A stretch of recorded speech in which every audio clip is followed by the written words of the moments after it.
মুনি, ও মুনি, ওঠ বাবা, সূর্য মাথায় উঠেছে তো। না উঠলে তো আর স্কুল পৌঁছাতে পারবি না। কি রে, ওঠ। মা, আর একটু পরে উঠি। তুই না উঠলে যে আর স্কুল পৌঁছাতে পারবি না। ওঠ এবার। মা গো, আমার মনে হয় একটু একটু জ্বর হয়েছে। আজ আবার তোর কিসের শরীর খারাপ? তোর তো আজ স্কুলে পরীক্ষা, তাই না? শুনে রাখ মনি, তুই যদি পড়াশোনা না করিস তাহলে তোকেও মাঠে কাজ করতে হবে।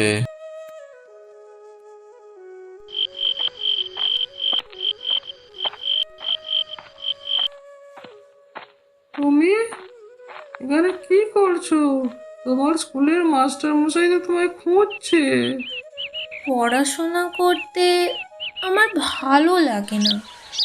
আমার তো শুধু খেলাধুলা করতে ভালো লাগে।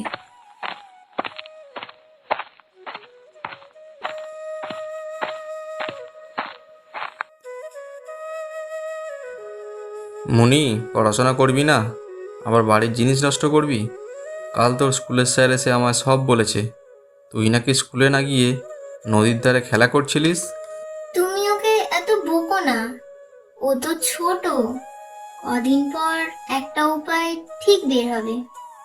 তুমি বরং বাবার সাথে কথা বলে দেখো। বাবা, মনির পড়াশোনায় একটুও মন নেই। ও সারাদিন শুধু খেলেই কাটিয়ে দেয়। আমরা যে খুব চিন্তায় পড়েছি। এই রকম করে তো আর হয় না।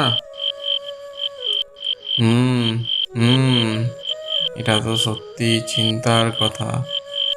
আচ্ছা, আমি এর একটা উপায় ঠিক বার করছি। আমি ওকে পরের দিন মাঠে নিয়ে যাব। ধর, এই জমি যদি তোর হতো, তুই কি চাষ করতিস?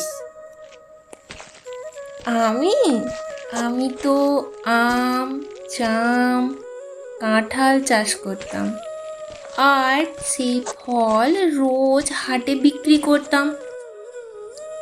আচ্ছা, তুই যদি চাষ না শিখিস তাহলে ফল আসবে কি করে? আর স্কুল না গেলে হিসেব শিখবি কি করে? তখন তো তোকে সবাই ঠকিয়ে দেবে।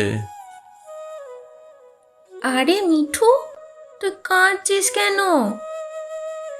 আমার বইগুলো নষ্ট হয়ে গেছে। মা বলেছে আর কিনে দিতে পারবে না। তুই তো জানিস আমার বাবা নেই। আমার পুরাতন বইগুলো তো বাড়িতে আছে, আমি কালকে দিয়ে যাব। তুই মন খারাপ করিস না। মুনি, কি রে, তুই তো বই পড়ছিস? কি ব্যাপার তোর? আজ দাদু বলেছে যদি পড়াশোনা না করি তাহলে আমি আমার স্বপ্ন পূরণ করতে পারবো না। আমি বড় হয়ে বাবার পাশে দাঁড়াবো, আর তোমাকেও খুশি রাখবো। কোনো দিনও স্কুল কামাই করব না।